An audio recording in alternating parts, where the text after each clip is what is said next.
Okay, good morning students. Next, chapter number 4, software concepts. Chapter number 1, fundamentals of computers. Chapter number 2, input, output and memory devices. Chapter number 3, data representation. And next, chapter number 4, software concepts. ಅಂದ್ರೆ ಇದೆಲ್ಲನೂ ಈ chapter ಅಲ್ಲಿ ನಾವೆಲ್ಲ software ಬಗ್ಗೆ ತಿಳ್ಕೊಂತೀವಿ.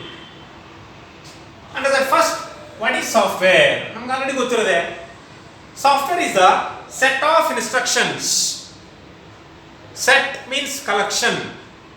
ಒಂದಕ್ಕಿಂತ ಜಾಸ್ತಿ. Instructions means ಸೂಚನೆಗಳು. ಹೌದಾ? A set of instructions that tells the hardware what to do. That is called software. ಒಂದು ಸೆಟ್ ಆಫ್ ಇನ್ಸ್ಟ್ರಕ್ಷನ್ಸ್ ಇದಾವೆ. ಆ ಸೆಟ್ ಆಫ್ ಇನ್ಸ್ಟ್ರಕ್ಷನ್ಸ್ ನಾವು ಏನ್ ಮಾಡ್ತಿದೀವಿ ಅಂದ್ರೆ ಹಾರ್ಡ್ವೇರ್ಗೆ ಹೇಳೋದಕ್ಕೆ ನಾವು ಏನ್ ಮಾಡ್ತಿದೀವಿ, ಆ ಇನ್ಸ್ಟ್ರಕ್ಷನ್ಸ್ ಯೂಸ್ ಮಾಡ್ತಾ ಇದೀವಿ. ಎಕ್ಸಾಮ್ಗೆ ಹೋಗ್ತೀವಿ, ಎಕ್ಸಾಮ್ಗೆ ಅವ್ನು ಏನ್ ಮಾಡ್ತಾನಂದ್ರೆ ಹಾಲ್ ಟಿಕೆಟ್ ಅಲ್ಲಿ ನಿಮ್ಗೆ ಇನ್ಸ್ಟ್ರಕ್ಷನ್ಸ್ ಕೊಡ್ತಾನೆ, ಅದನ್ನ ಫಾಲೋ ಮಾಡ್ರಿ ಅಂತ. ಹೌದಾ? ಹೌದಾನೆ? ಅದೇ ತರ ಸೇಮ್ ನಮ್ಮ ಹತ್ರ ಸಾಫ್ಟ್ವೇರ್ ಇದೆ. ಅದರಲ್ಲಿ ಏನಿರ್ತವೆ ಅಂದ್ರೆ ಒಂದು ಕಲೆಕ್ಷನ್ ಆಫ್ ಇನ್ಸ್ಟ್ರಕ್ಷನ್ಸ್ ಇರ್ತವೆ ಅಥವಾ ಸೆಟ್ ಆಫ್ ಇನ್ಸ್ಟ್ರಕ್ಷನ್ಸ್ ಇರ್ತವೆ that tells the hardware what to do. ಅವು ಹೇಳ್ತವೆ ಯಾರಿಗೆ? ಹಾರ್ಡ್ವೇರ್ಗೆ ಏನ್ ಮಾಡಬೇಕು ಅಂತ. That is called as a software. It can be classified into two types. One is the system software, another one is the application software. ಒಂದು system software, ಇನ್ನೊಂದು ಯಾವುದು application software. System software is a collection of programs. ಏನಿದಾವೆ ಇದರಲ್ಲಿ? Collection of programs ಇದಾವೆ that perform the common tasks. Common means ಎಲ್ಲರಿಗೂ ಏನು work ಬೇಕೋ ಆ ವರ್ಕ್ ಯಾವುದಾದ್ರೂ ಆಗಿರ್ಲಿ, ಆ ವರ್ಕ್ ನಮಗೆ ಮಾಡಿಕೊಡ್ತದೆ ಅಂತ. ಅದನ್ನೇ ನಾವೇನಂತ ಕರಿತೀವಿ ಅಂದ್ರೆ ಸಿಸ್ಟಮ್ ಸಾಫ್ಟ್ವೇರ್ ಅಂತ ಯೂಸ್ ಮಾಡ್ತೀವಿ. System means computer. ಆ ಕಂಪ್ಯೂಟರ್ ನಾವು ಒಂದು ಸಾಫ್ಟ್ವೇರ್ ನ ಯೂಸ್ ಮಾಡ್ತೀವಿ. ಅದು ಎಲ್ಲಾ ಕಂಪ್ಯೂಟರ್ಸ್ ಅಲ್ಲಿ ಏನಾಗುತ್ತೆ ಅಂದ್ರೆ ಕಾಮನ್ ವರ್ಕ್ ಏನೇ ಇರಲಿ ಆ ಎಲ್ಲಾ ವರ್ಕ್ಸ್ ಮಾಡಿಕೊಡ್ತದೆ. ಅದರಲ್ಲಿ ನಾವು ಕಲೆಕ್ಷನ್ ಆಫ್ ಪ್ರೋಗ್ರಾಮ್ಸ್ ನ ಯೂಸ್ ಮಾಡ್ತೀವಿ. ಅದನ್ನೇ ನಾವೇನಂತ ಕರಿತೀವಿ ಅಂದ್ರೆ system software. Example is the operating system. Operating system ಅನ್ನೋದು ಒಂದು ಸಾಫ್ಟ್ವೇರ್. ಆ ಸಾಫ್ಟ್ವೇರ್ ನೀವು ಯಾವ ಕಂಪ್ಯೂಟರ್ ಅಲ್ಲಿ ಬೇಕಾದ್ರೂ ಯೂಸ್ ಮಾಡಿದ್ರೆ ಕಾಮನ್ ಟಾಸ್ಕ್ಸ್ ನಮಗೆ ಮಾಡಿಕೊಡ್ತದೆ. ಅದಕ್ಕೆ ನಾವು ಅದನ್ನ ಸಿಸ್ಟಮ್ ಸಾಫ್ಟ್ವೇರ್ ಅಂತ ಕರಿತಾ ಇದೀವಿ. Next, application software. ಆಪ್ ಅಂತ ಯೂಸ್ ಮಾಡ್ತೀವಿ ನೋಡಿದ್ರೆ ಮೊಬೈಲ್ಸ್ ಅಲ್ಲಿ ಆಪ್ಸ್ ಅಂತ. ಆ ಕೆಲಸ ಬಿಟ್ಟು ಬೇರೆ ಏನು ಕೆಲಸ ಮಾಡಕ್ಕಾಗಲ್ಲ ಅದರಲ್ಲಿ. ಆಪ್ ವಾಟ್ಸ್ಆಪ್ ಬಂದ್ರೆ ಅದರಲ್ಲಿ ಆ ಅಪ್ಲಿಕೇಶನ್ ಅದಕ್ಕೋಸ್ಕರ ಡಿಸೈನ್ ಮಾಡಿರ್ತಾರೆ. ಹೌದಾ? ಫೇಸ್ಬುಕ್ಗೋಸ್ಕರ ಆ ಆಪ್ ಮಾಡಿರ್ತಾರೆ, ಡಿಸೈನ್ ಮಾಡಿರ್ತಾರೆ. Application software is A software that is designed to perform a particular task. Particular task ಅಂದ್ರೆ task means work. ಆ ಕೆಲಸಕ್ಕೆ ಮಾತ್ರ ವರ್ಕ್ ಆಗೋದಕ್ಕೆ ಒಂದು ಸಾಫ್ಟ್ವೇರ್ ನ ಡಿಸೈನ್ ಮಾಡಿರ್ತಾರೆ. ಆ ಸಾಫ್ಟ್ವೇರ್ ನಾವೇನಂತ ಕರಿತೀವಿ ಅಂದ್ರೆ ಅಪ್ಲಿಕೇಶನ್ ಸಾಫ್ಟ್ವೇರ್. ಹೌದಾ? there are various application softwares are there. ಜಾಸ್ತಿ ಅಪ್ಲಿಕೇಶನ್ ಸಾಫ್ಟ್ವೇರ್ಸ್ ನಾವು ಬೇಕಾದ್ರೆ ಡೌನ್ಲೋಡ್ ಮಾಡ್ಕೋಬಹುದು, ಯೂಸ್ ಮಾಡಬಹುದು. ಹೌದಾ? ಫಾರ್ ಎಕ್ಸಾಂಪಲ್ ಈಗ ನಾವು ಮೈಕ್ರೋಸಾಫ್ಟ್ ಆಫೀಸ್ ಅಂತ ಯೂಸ್ ಮಾಡ್ತೀವಿ. That is also one of the software. MS office ಅಂತ ಯೂಸ್ ಮಾಡ್ತೀವಿ.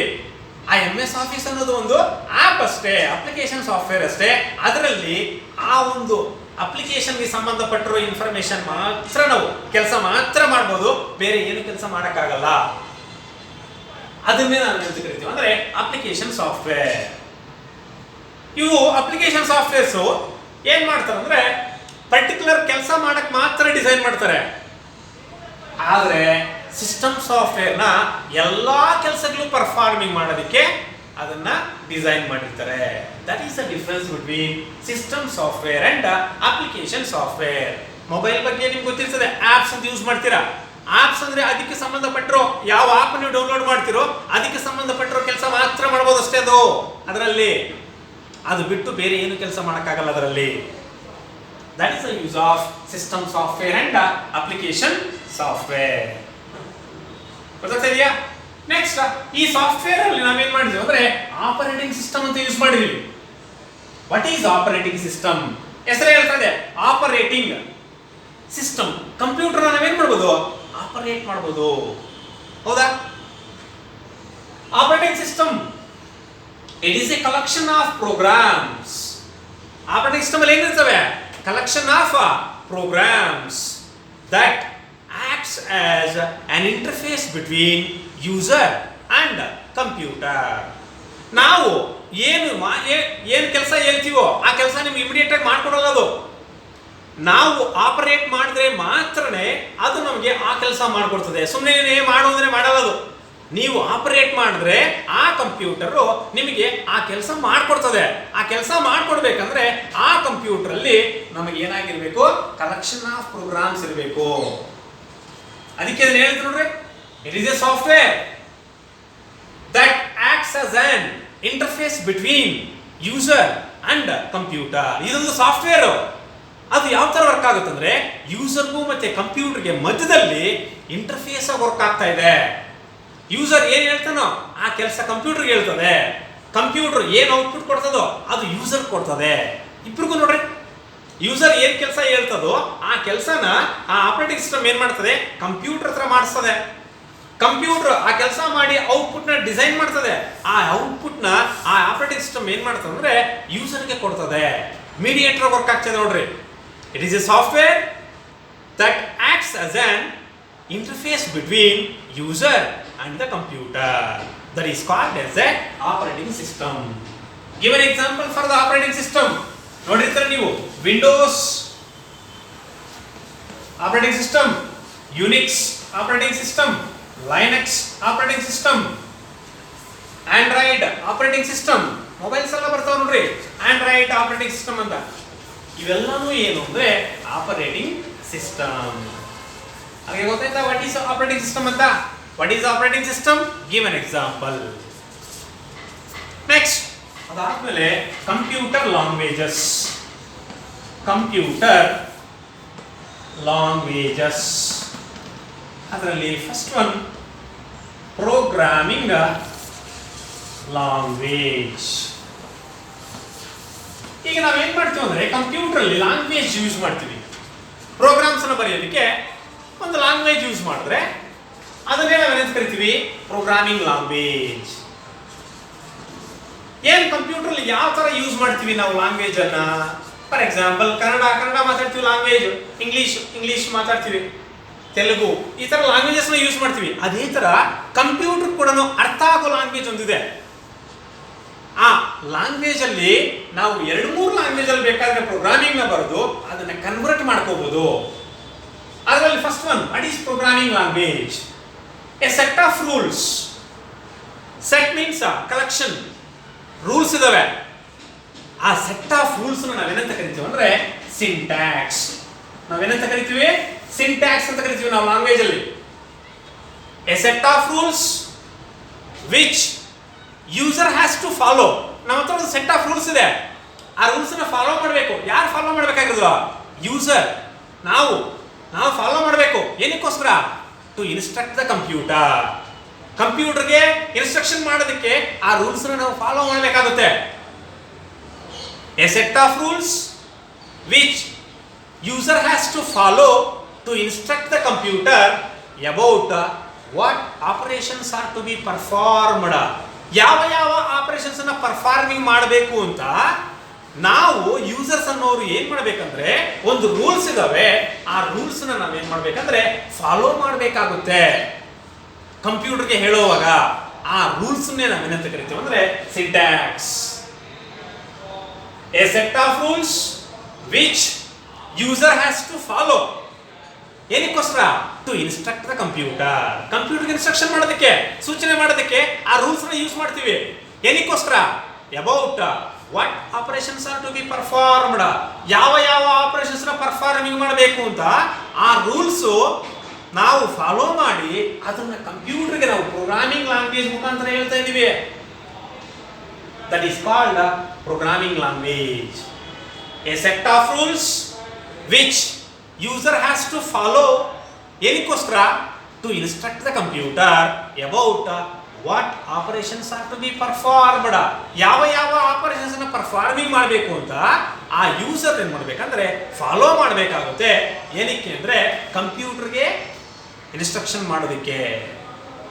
These rules are called syntax and this entire system is called as a programming language. ಆ method ನ ನಾವು ಏನಂತ ಕರಿತೀವಿ ಅಂದ್ರೆ ಒಂದು ಪ್ರೋಗ್ರಾಮಿಂಗ್ ಲ್ಯಾಂಗ್ವೇಜ್ ಅಂತ ಕರಿತಾ ಇದೀವಿ.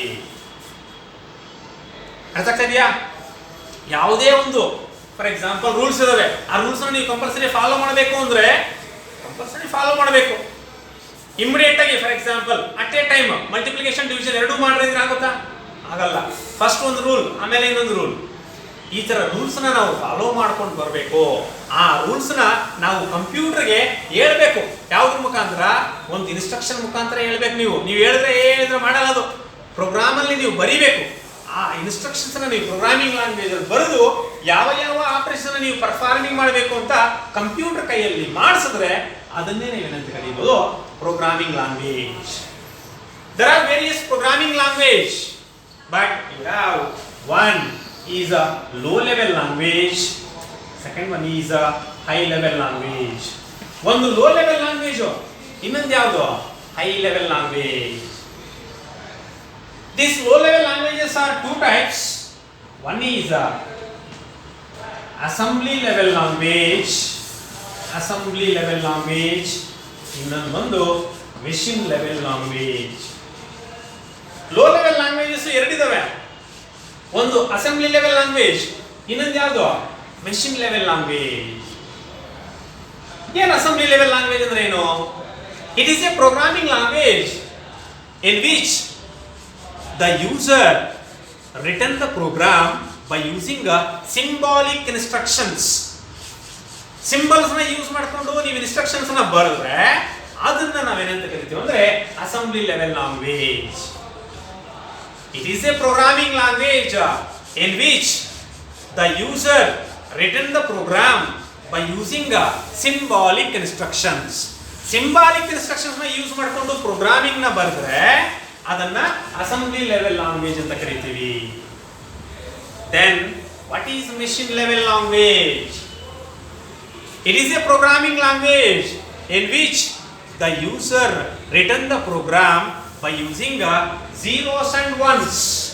By using zeros and ones. Machine ಗೆ ಅರ್ಥ ಆಗೋದು only 0 and 1. 0 means off, 1 means on.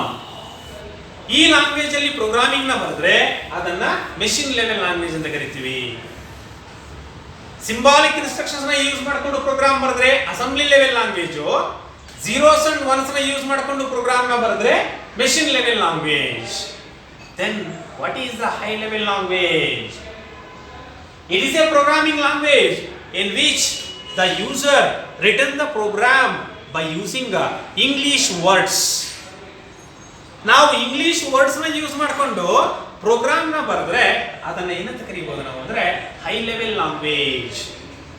English words ನ ಯೂಸ್ ಮಾಡಿಕೊಂಡು ನಾವು ಪ್ರೋಗ್ರಾಮ್ ನ ಬರೆದ್ರೆ high level language. Symbolic instructions ನ ಯೂಸ್ ಮಾಡಿಕೊಂಡು ಪ್ರೋಗ್ರಾಮ್ ಬರೆದ್ರೆ assembly level language. zeros and ones use ಮಾಡಿಕೊಂಡು ಪ್ರೋಗ್ರಾಮ್ ನ ಬರೆದ್ರೆ machine level language. These are the different programming languages. ಈಗ ನಮಗೆ 3 ಟೈಪ್ಸ್ ಗೊತ್ತಿದೆ: assembly level language, machine level language, next one is the high level language.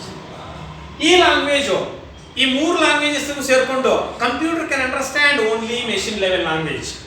ಇವೆರಡೂ ಅರ್ಥ ಆಗಲ್ಲ, ಮತ್ತೆ ಏನ್ ಮಾಡ್ಬೇಕು ಸರ್? ನೀವೇನಾದ್ರೂ ಅಸೆಂಬ್ಲಿ ಲೆವೆಲ್ ಲ್ಯಾಂಗ್ವೇಜ್ ಅಲ್ಲಿ ಪ್ರೋಗ್ರಾಮ್ ಬರೆದ್ರೆ ಕಂಪ್ಯೂಟರ್ ಅರ್ಥ ಆಗಲ್ಲ, ಮತ್ತೆ ಏನ್ ಮಾಡ್ತೀರಾ? ಅದಕ್ಕೆ ಸಪರೇಟ್ ಆಗಿ ನಾವು ಏನ್ ಮಾಡ್ತಿದೀವಿ ಅಂದ್ರೆ ಲ್ಯಾಂಗ್ವೇಜ್ ಟ್ರಾನ್ಸ್ಲೇಟರ್ಸ್ ನ ಯೂಸ್ ಮಾಡ್ತಾ ಇದೀವಿ. Language translators very very important. ಕೇಳ್ತಾ ಇರ್ತಾನೆ ಇದನ್ನ. ಲ್ಯಾಂಗ್ವೇಜ್ ನ ಟ್ರಾನ್ಸ್ಲೇಟ್ ಮಾಡ್ತಾ ಇದೀವಿ ಒಂದು ಲ್ಯಾಂಗ್ವೇಜ್ ಇಂದ ಇನ್ನೊಂದು ಲ್ಯಾಂಗ್ವೇಜ್ಗೆ. ಫಾರ್ ಎಕ್ಸಾಂಪಲ್, ಯಾರಾದ್ರೂ ಇಬ್ರು ಇರ್ತಾರೆ,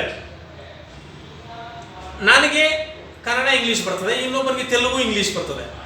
ಇಂಗ್ಲಿಷ್ ಅವ್ರಿಬ್ರು ಮಾತಾಡ್ಬೋದು, ನೋ ಪ್ರಾಬ್ಲಮ್.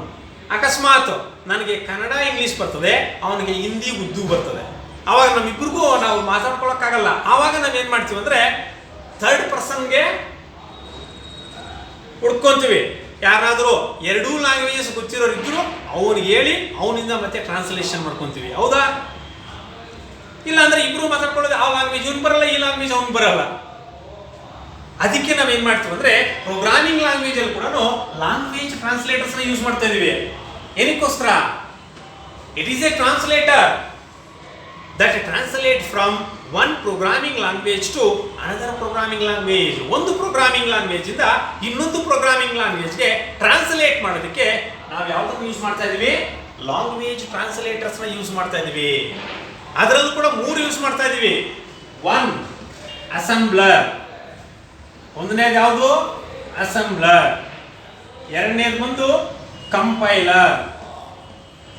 ಮೂರನೇದು ಬಂದು interpreter. There are 3 language translators. First one is the compiler, first one is the assembler, second one is the compiler, third one is the interpreter. Assembler is a software. It translates from assembly level language program to machine level language program. Computer ಗೆ machine level language program ಅರ್ಥ ಆಗುತ್ತೆ. ಆದ್ರಿಂದ ನೀವೇನಾದ್ರೂ assembly level language ಅಲ್ಲಿ program ಬರೆದ್ರೆ assembler ಅನ್ನೋ software use ಮಾಡ್ಕೊತದೆ ಯಾರು? ಕಂಪ್ಯೂಟರ್. ಏನಕ್ಕೋಸ್ಕರ? ಅಸೆಂಬ್ಲಿ ಲೆವೆಲ್ ಲ್ಯಾಂಗ್ವೇಜ್ ಪ್ರೋಗ್ರಾಮ್ ಯಾವುದೇ ಇರಲಿ ಅದನ್ನ ಮೆಷಿನ್ ಲೆವೆಲ್ ಲ್ಯಾಂಗ್ವೇಜ್ ಪ್ರೋಗ್ರಾಮ್ಗೆ ಟ್ರಾನ್ಸ್ಲೇಟ್ ಮಾಡ್ಕೊಳ್ಳೋದಕ್ಕೆ ಇದು ಯೂಸ್ ಆಗುತ್ತೆ. Assembler is a software that translate from assembly level language program to machine level language program. ಅರ್ಥ ಆಗ್ತಿದೆಯಾ? Next, second one is the compiler. Compiler is a software that translate from high level language to machine level language. ನೀವೇನಾದ್ರೂ high level language ಅಲ್ಲಿ program ಬರೆದ್ರೆ ಅದನ್ನ machine level language ಪ್ರೋಗ್ರಾಮ್ಗೆ translate ಮಾಡಬೇಕು. ಆವಾಗ ನಾವು ಯಾವ್ದನ್ನು ಯೂಸ್ ಮಾಡ್ತಾ ಇದೀವಿ? Compiler. But it translate the entire program at a time. Entire program ಅಂದ್ರೆ ಒಂದು ಪ್ರೋಗ್ರಾಮ್ ಫುಲ್ ಎಷ್ಟಿದೆಯೋ ಎಲ್ಲಾ ಪ್ರೋಗ್ರಾಮ್ ಒಂದೇ ಸಲ ಟ್ರಾನ್ಸ್ಲೇಟ್ ಮಾಡಿಬಿಡುತ್ತದೆ. ಹೈ ಲೆವೆಲ್ ಲ್ಯಾಂಗ್ವೇಜ್ ಇಂದ ಮೆಷಿನ್ ಲೆವೆಲ್ ಲ್ಯಾಂಗ್ವೇಜ್ ಗೆ ನೀವು ಪ್ರೋಗ್ರಾಮ್ ನ ಟ್ರಾನ್ಸ್ಲೇಟ್ ಮಾಡಬೇಕಂದ್ರೆ ಯಾವುದನ್ನು ಯೂಸ್ ಮಾಡ್ತಿದ್ದೀರಾ? ಕಂಪೈಲರ್. ಇನ್ನ ಒಂದಿದೆ, ಯಾವುದದು? Interpreter. It is A software that translate from high level language program to machine level language, but it translate line by line. ಅದಕ್ಕೂ ಇದಕ್ಕೂ ಡಿಫರೆನ್ಸ್ ಏನಂದ್ರೆ compiler at a time entire program ನ high level language ಇಂದ machine level language ಗೆ translate ಮಾಡ್ತದೆ. But interpreter ಏನ್ ಮಾಡ್ತದಂದ್ರೆ high level language ಇಂದ ಮೆಷಿನ್ ಲೆವೆಲ್ ಲ್ಯಾಂಗ್ವೇಜ್ ಗೆ ಟ್ರಾನ್ಸ್ಲೇಟ್ ಮಾಡ್ತದೆ. ಯಾವ ತರ ಅಂದ್ರೆ ಲೈನ್ ಬೈ ಲೈನ್, ಒಂದೊಂದು ಲೈನ್ ಟ್ರಾನ್ಸ್ಲೇಟ್ ಮಾಡ್ತದೆ. That is the difference between compiler and interpreter. ಅದನ್ನೇ ಕೇಳಿದೆ ಒಂದ್ಸಲ. What is the difference between compiler and interpreter? ಗೊತ್ತಾಗ್ತಿದೆಯಾ? ಲ್ಯಾಂಗ್ವೇಜ್ ಟ್ರಾನ್ಸ್ಲೇಟರ್ಸ್ 3 ಇದಾವೆ. ಒಂದು ಪ್ರೋಗ್ರಾಮಿಂಗ್ ಲ್ಯಾಂಗ್ವೇಜ್ ಇಂದ ಇನ್ನೊಂದು ಪ್ರೋಗ್ರಾಮಿಂಗ್ ಲ್ಯಾಂಗ್ವೇಜ್ ಗೆ ಟ್ರಾನ್ಸ್ಲೇಟ್ ಮಾಡೋದಕ್ಕೆ ಲ್ಯಾಂಗ್ವೇಜ್ ಟ್ರಾನ್ಸ್ಲೇಟರ್ಸ್ ನ ಯೂಸ್ ಮಾಡ್ತಾ ಇದೀವಿ. 3 language translators: assembler, compiler, interpreter. Assembler is a software that translates from assembly level language program to the machine level language program. Next, compiler is a software that translates from high level language program to machine level language program, but it translates entire program at a time. Entire program at a time ಗೆ entire program ನೇ translate ಮಾಡಿಬಿಡುತ್ತದೆ. But interpreter is also software or language translator, translate from high level language program to machine level language program, but it translate line by line. ಯಾವ ತರ ಇದು translate ಮಾಡ್ತದೆ? ಒಂದೊಂದು line ನೇ translate ಮಾಡ್ತದೆ. These are the 3 language translators. ಇದರ ಜೊತೆಗೆ ಇನ್ನೊಂದು ಹೇಳಿದೆ, ಒಂದು ಮಾರ್ಕ್ ಕ್ವಶನ್ ಕೇಳ್ತಾರೆ ನೋಡ್ರಿ.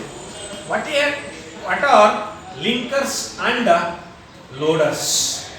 Linkers and loaders. What is a linker? Linker is a software that links the smaller programs to form a single program. 2-3 ಚಿಕ್ಕ ಚಿಕ್ಕ ಪ್ರೋಗ್ರಾಮ್ಗಳಿದ್ರೆ ಅದನ್ನ ಲಿಂಕ್ ಮಾಡಬೇಕು. ಲಿಂಕ್ ಮಾಡಿ ಒಂದು ಪ್ರೋಗ್ರಾಮ್ ಆಗಿ ಕನ್ವರ್ಟ್ ಮಾಡೋದಕ್ಕೆ ನಾವು ಯಾವುದನ್ನು ಯೂಸ್ ಮಾಡ್ತೀವಿ ಅಂದರೆ linker. It is a software that links the smaller programs to form a single program. Next, what is a loader? Loader is a software that loads the computer programs from the computer memory. ಮೆಮೊರಿಯಿಂದ ಒಂದು computer programmes ನ loading ಮಾಡಬೇಕು. ಆ loading ಮಾಡೋ ಕೆಲಸ ಯಾರು ಮಾಡ್ತಾರೆ ಅಂದ್ರೆ loader. ನೀವು ನೋಡ್ರಿ, ಸಿಸ್ಟಮ್ ಆನ್ ಮಾಡಿದ ತಕ್ಷಣ ಕೆಳಗಡೆ ಒಂದು ಲೈನ್ ಹೋಗುತ್ತೆ, ಲೋಡಿಂಗ್ ದ ಫೈಲ್ಸ್ ಅಂತ ಬರ್ತದೆ ನೋಡ್ರಿ. ಲೋಡಿಂಗ್ ದ ಫೈಲ್ಸ್ ಅಂದ್ರೆ ಯಾವ ಯಾವ ಪ್ರೋಗ್ರಾಮ್ಸ್ ಇನ್ಆಕ್ಟಿವೇಟ್ ಆಗಿರ್ತವೋ ಅವೆಲ್ಲನೂ ಆಕ್ಟಿವೇಟ್ ಆಗ್ತಾ ಇರ್ತವೆ, ಲೋಡಿಂಗ್ ಆಗ್ತವೆ. Loader is a software that loads the computer programs from the memory. ಮೆಮೊರಿಯಲ್ಲಿ ಇರ್ತವು, ಆ ಮೆಮೊರಿಯಿಂದ ಲೋಡಿಂಗ್ ಮಾಡೋದಕ್ಕೆ ನಾವು ಯಾವುದನ್ನು ಯೂಸ್ ಮಾಡ್ತೀವಿ? ಲೋಡರ್. Linkers and loaders. ಇಷ್ಟು ಗೊತ್ತಾಯ್ತಾ? ಬೇಕಾದ್ರೆ ನೆಕ್ಸ್ಟ್ ಕ್ಲಾಸ್ ಮಾಡೋಣ.